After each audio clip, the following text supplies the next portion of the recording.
Hi guys, Maikeru here. This is my From Zero to Hero series. We're on week 4 and day 2. This is continuing the Slayer weekend gains with Morvran. So let's get right into the video. First task of day 2, elves. We're looking hefty. Gonna use melee for the elves, and we're gonna use a vampirism scrimshaw to keep our HP up. But our melee setup's pretty decent. We got our full bandos, we got a dragon rider lance, our magic cape, our slayer helm. Looking pretty good. My tab from Slayer is looking pretty good, but we need to buy a vampirism scrimshaw, which means we need to sell some of the runite ore just so we can buy a vampirism scrimshaw, and then we should get enough coin drops for most other things we need. So I'm just going to sell 100 of the runite ore in our tab, and we'll keep the rest as it is. I just did it in the Isleworth district, just outside the chapel. To be honest, it's not that bad here, and I was AoEing around 4 down at the same time. Without Soul Split, it can be a bit difficult, and I can go through a fair amount of food at times when they all do a special attack on me at once. The Scrimshaw of Vampirism really helps keep your HP at an okay amount. I did have to bank 2 times during this task, but the bank is very close by in the Tra district, so it really doesn't take long to just quickly go get some more food. Quite a lot of XP doing it this way and pretty fast. Each elf kill was nearly 1k XP during this weekend, and it was just OP. Yeah, Abyssal Demons! Let's prefer this task, and let's go do it in Curadel's dungeon with melee. Something that I will always use while doing Abyssal Demons to clear the floor is Infernal Urns, so let's make some of those and get cracking with this task. I went to Curadel's dungeon. Now that they've taken that rock out of the middle of here, it's really not that much worse than the Slayer Tower, and having to hop so many times to the Slayer Tower makes this actually more effective XP an hour because you don't have to spend time hopping, and you normally find a world within the first couple. I used the Scrimshaw of Vampirism to keep my HP up nice and high and to make it semi-AFK, and I only really had to loot. You can do it without the need of Vampirism Scrimshaw or Soul Split if you pick up the sharks and eat them, but that really makes it way less AFK and more annoying to do, so I just used a Scrimshaw of Vampirism. It only costs 700k an hour to use, and because Abyssal Demons make you 5 mil in loot, it really doesn't take away that much profit. Very easy task, very enjoyable with melee, and this is probably going to be one of the ways where I get my melee stats up very quickly during this weekend. 86 attack coming in. I should really put it so it trains attack and strength, so I'm going to do that now. We're nearly 81 strength too, so we probably will get that this task.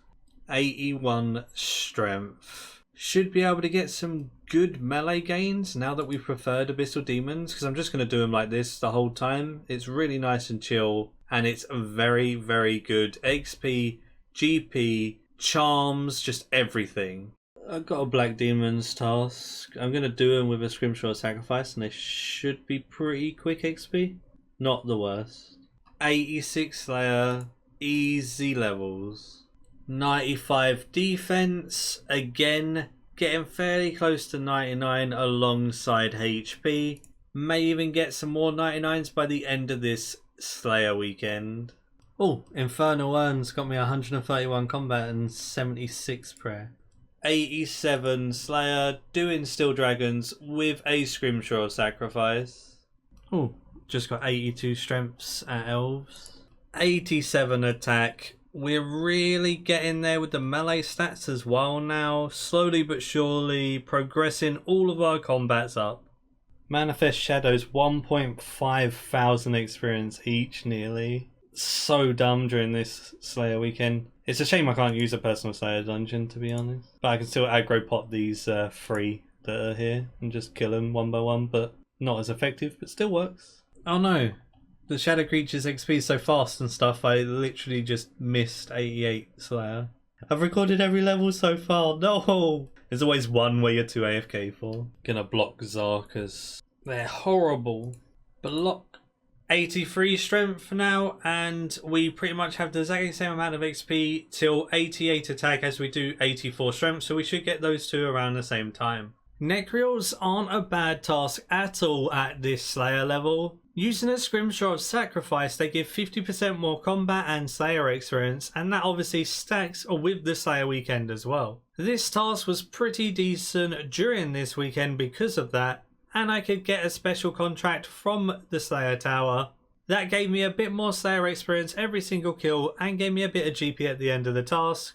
Really can't complain with Necreals at this level, they're actually pretty decent with a Scrimshaw of Sacrifice. I think it's something to do with shadow creatures, because I just missed another level. I missed 89 Slayer. I just don't expect the levels to come so fast when you're doing something like shadow creatures. They're just so quick. Like I said before, nearly 1.5k experience every single kill. That's a lot of XP to just power through AoEing them down. So I guess because they're so fast, I don't expect the level and then I miss it because I'm just doing something on another account or something like that. But either way, 89 Slayer, very, very happy with how this weekend has gone so far. I got 2 Armadillo components with Scavenging. That's not the worst component you could get. That's not bad at all.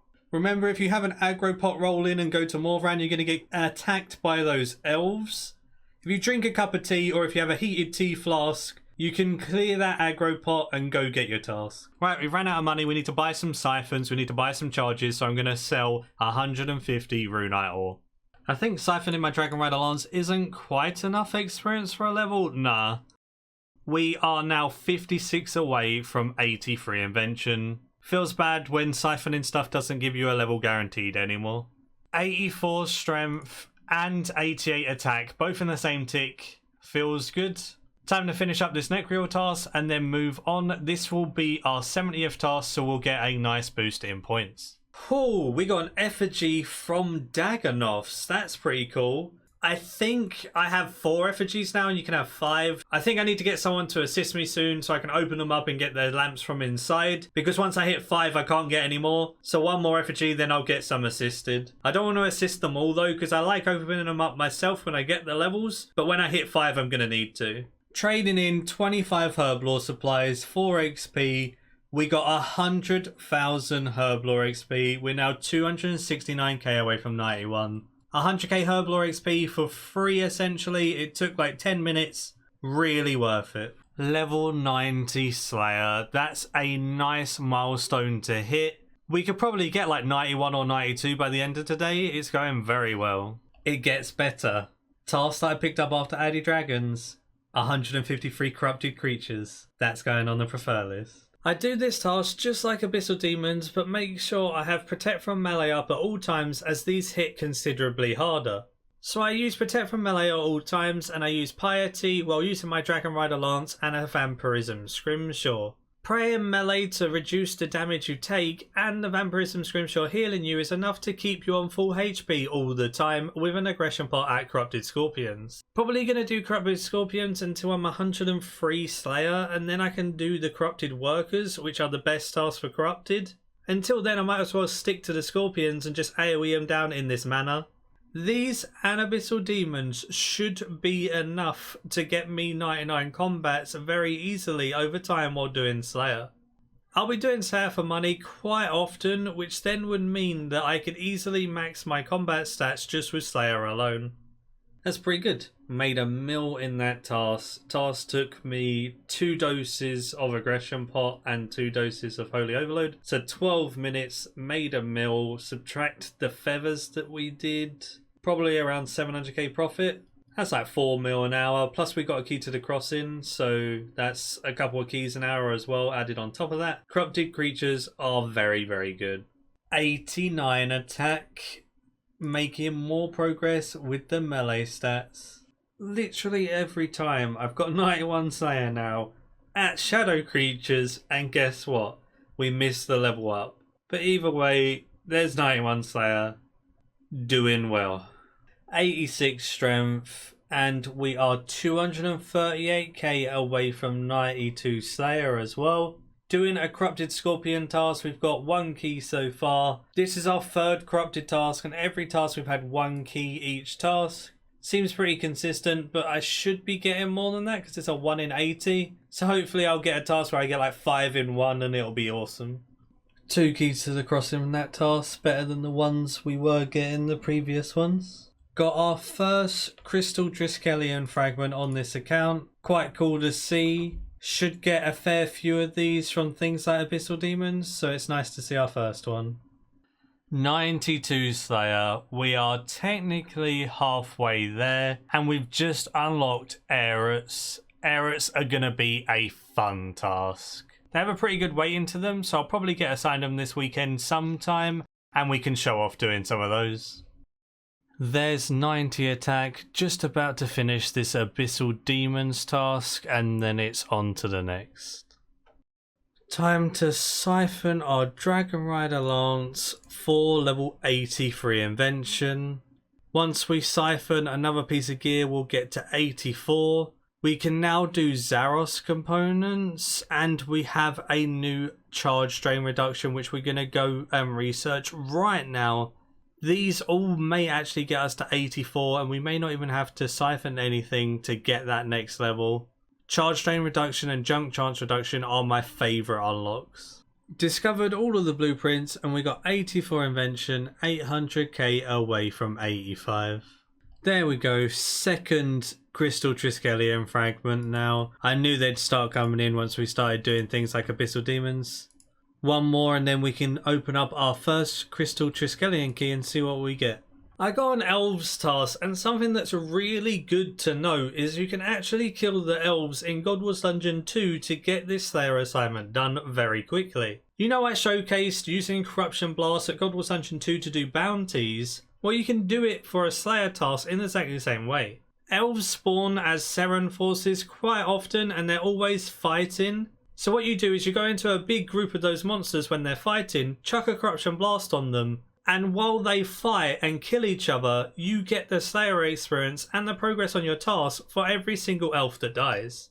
You can also just continuously spam Corruption Blast, which deals quite a lot of damage, and then just kill them over time anyway. And because you're AoEing down like 20 plus at times, you get your task done very, very fast. Typically takes like 5 to 10 minutes when it was taking me like half an hour for an elves task. The only downside to this is I was getting about half the amount of experience I was getting from the actual elves in Prif from these elves. So the XP is worse, and you don't really pick up many drops, which means you're not making money like you are in Prif. But because it gets the task done so quickly and the experience an hour is actually more because you're killing them so fast, even though they give less XP each, you're getting more per hour. I'll probably mix it up. When I can be bothered to do elves with a vampirism scrimshaw and stuff and make some money that way, I'll do it. When I'm feeling a bit lazy, I'll do it this way. Spread the Corruption Blast. It's so satisfying seeing all of those damage numbers when it spreads.